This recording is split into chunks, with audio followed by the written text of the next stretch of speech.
এক বক্তব্যে উনি 5 মিনিটের বক্তব্যে অলমোস্ট 33 থেকে 34 বার শিবিরের নাম উচ্চারণ করছে। তো এরকম অ্যাপ্রোচ থাকলে এটা আমরা মাঝে মাঝে হতাশ হই। গণহত্যার সাথে জড়িত যারা সন্ত্রাসী সংগঠন হিসেবে চিহ্নিত, যারা শিক্ষার্থীদের উপরে সন্ত্রাসী আক্রমণ করেছে এমন কোনো সংগঠনের নেতৃবৃন্দ যেন বিশ্ববিদ্যালয়ের এই যে আমাদের যে ছাত্র সংসদ নির্বাচন, সেই ছাত্র সংসদ নির্বাচন অংশগ্রহণ করতে না পারে। কিন্তু আমরা কিন্তু এই ধরনের কোনো নীতিমালা বিশ্ববিদ্যালয় প্রশাসনের পক্ষ থেকে আমরা দেখি নাই। যে রাজনৈতিক দল কিংবা ছাত্র সংগঠন বাজে প্র্যাকটিস ক্যাম্পাসে করতে চাইলে শিক্ষার্থীরা এটা প্রতিহত করবে, সুতরাং কেউ এটা সাহস করবে না বলে আমি বিশ্বাস করি। ছাত্রলীগকে যেমন আমরা সন্ত্রাসী সংগঠন হিসেবে আখ্যায়িত করছি, আমরা ঠিক একইভাবে আমরা কিন্তু ইসলামী ছাত্র শিবিরকেও আমরা বলছি যে তারাও এক ধরনের সন্ত্রাসী সংগঠন এবং তারা গণহত্যার দোষর। ডেমোক্রেসি মানে এইটা না যে সকল পার্টি সকল বিষয়ে একমত থাকবে, আমার সাথে ছাত্র দলের একটা দ্বিমত থাকতে পারে, এটা ডেমোক্রেসির সৌন্দর্য। আর জায়গা হলো রাষ্ট্রের স্বার্থের যে ইস্যু, কমন যে ইস্যু, সেখানে সকল সংগঠন একমত থাকবে, এটা হচ্ছে আমরা চাই। তো এখন পর্যন্ত আমরা পেয়েছি প্রায় কমন ইস্যুগুলোতে সকল সংগঠন একমত হয়েছে। তো বাকি যেটা দ্বিমত, এটা আমি পজিটিভলি দেখছি।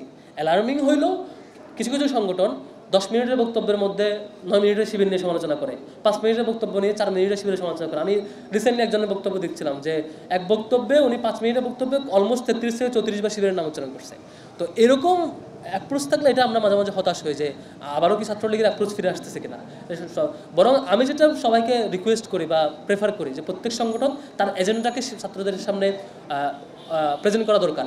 তারা শিক্ষার্থীদের নিয়ে কী করতে চায়, শিক্ষার্থীর কাছ থেকে তিনি কী পেতে চান, শিক্ষার্থীদের কাছ থেকে তিনি কী দিতে চান, শিক্ষার্থীর কাছ থেকে তিনি কী রেকমেন্ডেশন নিতে চান, তার কি পজিটিভ জিনিস শিক্ষার্থীকে দিতে চান, তার কি অ্যাপ্রোচ শিক্ষার্থীরা পজিটিভলি নেবে, তার কি নেগেটিভ অ্যাপ্রোচ তিনি দূর করতে চান, এসব জিনিস শিক্ষার্থীদের সাথে ডিসকাস করতে পারাটা ছাত্র সংগঠনগুলোর বৈশিষ্ট্য হতে পারা উচিত ছিল। অথচ একটা সেমিনারে, একটা ডিসকাশনে একটা দলের 10 জন আলোচক থাকলে 10 জনের শিবির নিয়ে ডিসকাস করে, আবার দেখা যায় যে 10 জনের আলোচক মানে তার আলোচনার অধিকাংশ মিনিটেই শিবির নিয়ে সময় ব্যয় করে। এটা মনে হয় এক প্রকার রাজনৈতিক এজেন্ডা শূন্যতার বহিঃপ্রকাশ কিংবা কর্মকাণ্ডের শূন্যতার বহিঃপ্রকাশ, আরেকটু অন্যভাবে বললে দেউলিয়ায়িত্বের বহিঃপ্রকাশ হবে যদি এরকমটা কন্টিনিউ হয়। আমরা এখান থেকে যে কাউকে ফিরে আসার আহ্বান নিশ্চয়ই জানাবো। আর সংঘাত নিশ্চয়ই হবে না বলে আমি বিশ্বাস করতে চাই, যেহেতু 5 তারিখের 5ই আগস্ট কিংবা 17ই জুলাই শিক্ষার্থীদের যে প্রতিহত করা, ছাত্রলীগকে প্রতিহত করা রাতব্যাপী, এই দুইটা ঘটনা আমাদেরকে শিক্ষা দেয় যে রাজনৈতিক দল কিংবা ছাত্র সংগঠন বাজে প্র্যাকটিস ক্যাম্পাসে করতে চাইলে শিক্ষার্থীরা এটা প্রতিহত করবে, সুতরাং কেউ এটা সাহস করবে না বলে আমি বিশ্বাস করি এবং গণতান্ত্রিক প্র্যাকটিসের মধ্য দিয়ে থাকবে বলে আমি বিশ্বাস করতে চাই এবং সামনেও এটা দেখতে চাই। থ্যাংক ইউ সবাইকে, অনেক ধন্যবাদ। পরিবেশ পরিষদ নিয়ে প্রথমে প্রশ্ন দিল ইসলামী ছাত্র শিবির, কারণ তারা সেখানে নিষিদ্ধ। সুতরাং তাদের গণহত্যার সাথে জড়িত যারা সন্ত্রাসী সংগঠন হিসেবে চিহ্নিত, যারা শিক্ষার্থীদের উপরে সন্ত্রাসী আক্রমণ করেছে এমন কোনো সংগঠনের নেতৃবৃন্দ যেন বিশ্ববিদ্যালয়ের এই যে আমাদের যে ছাত্র সংসদ নির্বাচন, সেই ছাত্র সংসদ নির্বাচন অংশগ্রহণ করতে না পারে। কিন্তু আমরা কিন্তু এই ধরনের কোনো নীতিমালা বিশ্ববিদ্যালয় প্রশাসনের পক্ষ থেকে আমরা দেখি নাই। এখনও আমরা দেখছি যে বিভিন্ন জায়গায় সন্ত্রাসী সংগঠনের অনেক নেতৃবৃন্দ তারা কিন্তু ঘুরে বেড়েছেন। ছাত্রলীগকে যেমন আমরা সন্ত্রাসী সংগঠন হিসেবে আখ্যায়িত করছি, আমরা ঠিক একইভাবে আমরা কিন্তু ইসলামী ছাত্র শিবিরকেও আমরা বলছি যে তারাও এক ধরনের সন্ত্রাসী সংগঠন এবং তারা গণহত্যার দোষর। এবং আপনি জানবেন যে শিক্ষা পরিবেশ পরিষদ রয়েছে ঢাকা বিশ্ববিদ্যালয়ে, যখন সর্বদলীয় ছাত্র ঐক্য গঠিত হয়েছিল, সেখানে 2টি ছাত্র সংগঠনকে পরিষ্কারভাবে নিষিদ্ধ ঘোষণা করা হয়েছিল। একটি হচ্ছে ইসলামী ছাত্র শিবির, আর একটি সেই তৎকালীন যে স্বৈরাচার এরশাদের হোসেন মোহাম্মদ এরশাদের যে ছাত্র সংগঠন ছিল জাতীয় ছাত্র সমাজ, সেই 2টি ছাত্র সংগঠন কিন্তু নিষিদ্ধ। কিন্তু তারপরেও আমরা দেখেছি বারবার কিন্তু বিশ্ববিদ্যালয়ের প্রশাসন কিন্তু ইসলামী ছাত্র শিবিরকে এই যে নির্বাচনকালীন যেই আমাদের যে আলোচনা, সেই আলোচনায় কিন্তু তারা বারবার আমন্ত্রণ করেছে। আমরা বিশ্ববিদ্যালয় প্রশাসনকে বলেছি, তাদের কাছে প্রশ্ন রেখেছি যে আজকে যদি ছাত্রলীগ ফিরে আসে, ছাত্রলীগের উপর থেকে যদি কোনো কারণে নিষেধাজ্ঞা উঠে যায়, তাহলে কি বিশ্ববিদ্যালয় প্রশাসন পরবর্তীকে ছাত্রলীগকেও এই জায়গায় অংশগ্রহণ করার সুযোগ দেবে? কিন্তু বিশ্ববিদ্যালয় কিন্তু এই প্রশ্নগুলোর উত্তর আমাদেরকে দিতে পারেন নাই। সেই জায়গায় কিন্তু এক ধরনের আমরা মনে করছি না যে এটি আসলে, আমরা চাই যে বিশ্ববিদ্যালয় প্রশাসন এ ব্যাপারে ত্বরিত পদক্ষেপ গ্রহণ করবেন এবং বিশ্ববিদ্যালয়ের ছাত্র সংগঠনগুলোর সাথে, বিশ্ববিদ্যালয়ের শিক্ষার্থীদের সাথে বিশ্ববিদ্যালয়ের প্রশাসনের যে চুক্তি রয়েছে পরিবেশ পরিষদের মাধ্যমে, সেটিকে তারা সম্মান প্রদর্শন করবেন এবং সেটিকে সম্মান প্রদর্শন করেই অপরাপর যে ছাত্র সংগঠনগুলো রয়েছে এবং সাধারণ শিক্ষার্থী যারা রয়েছেন, যারা মুক্তিযুদ্ধের পক্ষের এবং যারা বাংলাদেশের সকল গণতান্ত্রিক আন্দোলনের পক্ষে, এবং এই 90 বলেন এবং আমাদের যে সর্বশেষ যে 24, সকল চেতনাকে যারা ধারণ করে এবং শিক্ষার্থীরা ডাকসু নির্বাচনে অংশগ্রহণ করতে পারার সুযোগ দেওয়া এবং যারা এই ধরনের চেতনা পরিপন্থী, যারা পূর্বে কোনো গণহত্যা বা সন্ত্রাসী কর্মকাণ্ডে জড়িত ছিল, এমন কাউকে প্রার্থী হবার বা ভোটার হবার সুযোগ না দেওয়াতে আমরা কিন্তু বিশ্ববিদ্যালয় প্রশাসনকে আহ্বান জানিয়েছি এবং আশা করব বিশ্ববিদ্যালয় প্রশাসন এখনও সময় আছে, সেই বিষয়ে তারা সিদ্ধান্ত গ্রহণ করবে। পরিবেশ পরিষদ নিয়ে প্রথমে প্রশ্ন দিল ইসলামী ছাত্র শিবির, কারণ তারা সেখানে নিষিদ্ধ। সুতরাং তাদের সন্ত্রাসী কর্মকাণ্ডের কারণে, তাদের সেই মুক্তিযুদ্ধ বিরোধী অবস্থানের কারণে, তাদের গণহত্যার দোষর হিসেবেই তারা কিন্তু সেখানে নিষিদ্ধ হয়েছেন। সুতরাং ইসলামী ছাত্র শিবির এই প্রশ্ন তুলবেই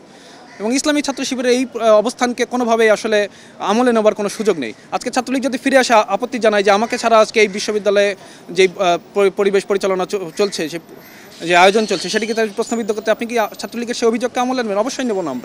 আমরা যেমন ছাত্রলীগকে ঘৃণা করি, আমরা ঠিক একইভাবে আমরা ইসলামী ছাত্র শিবিরকেও ঘৃণা করি এবং আমরা চাই যে তার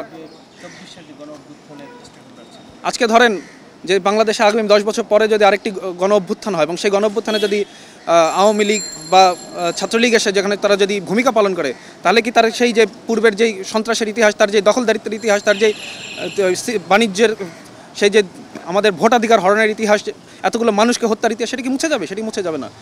সেই ইতিহাস থাকবে এবং সেই ইতিহাসকে আমরা বারবার আহ্বান জানিয়েছি। ইসলামী ছাত্র শিবিরের নেতৃবৃন্দের প্রতি আমরা আহ্বান জানিয়ে তারা 71 প্রশ্নে তাদের অবস্থান পরিষ্কার করতে হবে এবং জাতির কাছে তাদের ক্ষমা চাইতে হবে। তারা কিন্তু আমরা দেখেছি তারা ন্যূনতম অনুতপ্ত কিন্তু তারা বোধ করেন এবং তাদের যেই পত্রিকায় রয়েছেন সেই পত্রিকায় তারা সর্বশেষ যে পত্রিকা তারা দেখবেন ডিসেম্বর মাসে তাদের একটি পত্রিকা রয়েছে যে মুখপাত্র ছাত্র সংবাদ, সেখানে তারা লিখেছেন যে অনেক মুক্তিযোদ্ধা ভুল বুঝে কিন্তু তারা সেখানে অংশগ্রহণ করেছেন। সুতরাং তারা পরবর্তী প্রজন্ম বলে কিন্তু তাদেরকে ছাড় পাওয়ার কোনো সুযোগ নেই। ইসলামী ছাত্র সংঘ পরবর্তীতে 1977 সালে এসে ইসলামী ছাত্র শিবির নাম ধারণ করেছে। সুতরাং তারা যারা যুদ্ধাপরাধে অংশগ্রহণ করেছে পরবর্তীতে তারাই কিন্তু ইসলামী ছাত্র শিবিরের নেতা হয়েছেন। সুতরাং এই দায় কিন্তু ইসলামী ছাত্র শিবির এড়াতে পারে না কোনোভাবেই। সুতরাং আজকে বিশ্ববিদ্যালয় প্রশাসনকে এই সিদ্ধান্তটুকু নিতে হবে। আজকে যদি ইসলামী ছাত্র শিবিরের নতুন প্রজন্ম মুক্তিযুদ্ধের ধারণাকে তারা সম্মান করতো, মুক্তিযুদ্ধকে সম্মান করতো, আমাদের কোনো আপত্তির জায়গা থাকতো না। আমরা দেখছি তাদের যে মুখপাত্র, দলীয় মুখপাত্র, তারা বলছেন যে মুক্তিযুদ্ধ ছিল এক ধরনের ষড়যন্ত্র, মুক্তিযুদ্ধ ছিল এক ধরনের প্রোপাগান্ডা, অনেক মুক্তিযুদ্ধ সেখানে ভুল বুঝে অংশগ্রহণ করেছেন। সুতরাং তারা তাদের 71 সেই অবস্থানকেই তারা কিন্তু এখনও পর্যন্ত অন্তরে লালন পালন করছেন। সুতরাং তাদেরকে আসলে এইভাবে দায়মুক্তি দেওয়া যাবে না। আজকে থেকে 10 বছর পরে এসে যদি ছাত্রলীগ এই কথা বলেন, আমরা ছাত্রলীগকে সেই জায়গায় দায়মুক্তি দিতে পারি না। অবশ্যই তাদের বিচার হতে হবে। ইসলামী ছাত্র শিবির সেই বিচার ভণ্ডুল করবার জন্য নানা ধরনের সন্ত্রাসী কর্মকাণ্ড পরিচালনা করেছে এই বাংলাদেশ, আমরা দেখেছি সেই সময়। এখনও পর্যন্ত তারা সেই মুক্তিযুদ্ধকে তারা তার মুক্তিযুদ্ধকে তারা সম্মান প্রদর্শন তারা করছেন না। সুতরাং বাংলাদেশের, এবং আপনি জানবেন ডাকসুতে লেখা আছে এখানে যে মুক্তিযুদ্ধের সহ বাংলাদেশের সকল গণতান্ত্রিক আন্দোলনের চেতনায় ঢাকা বিশ্ববিদ্যালয় কেন্দ্রীয় ছাত্র সংসদ পরিচালিত হবে। সুতরাং যারা মুক্তিযুদ্ধকে মানে না, যারা বাংলাদেশের গণ আন্দোলনকে মানে না, তাদের ডাকসু নির্বাচনে অংশগ্রহণ করবার অধিকার আছে বলে আমরা মনে করি। যেই দল বাংলাদেশের স্বাধীনতার বিরোধিতা করেছে সেই দল বাংলাদেশের রাজনীতি করবারই অধিকার থাকার কথা নয়। আপনি আজকে দেখবেন 1945 সালে যখন ন্যাৎসি বাহিনী সে যখন ফ্যাসিবাদ বিরোধী দ্বিতীয় বিশ্বযুদ্ধে পরাজয় করে, আজ পর্যন্ত জার্মানিতে ন্যাৎসি বাহিনীর রাজনীতি নিষিদ্ধ। শুধু জার্মানি নয়, আজকে সমগ্র ইউরোপে ন্যাৎসি বাহিনীর রাজনীতি নিষিদ্ধ। এবং আজ পর্যন্ত কেউ যদি তাকে নিজেকে ন্যাৎসি সমর্থক হিসেবে দাবি করেন, তাকে অবশ্যই তাকে জেলে যেতে হয়।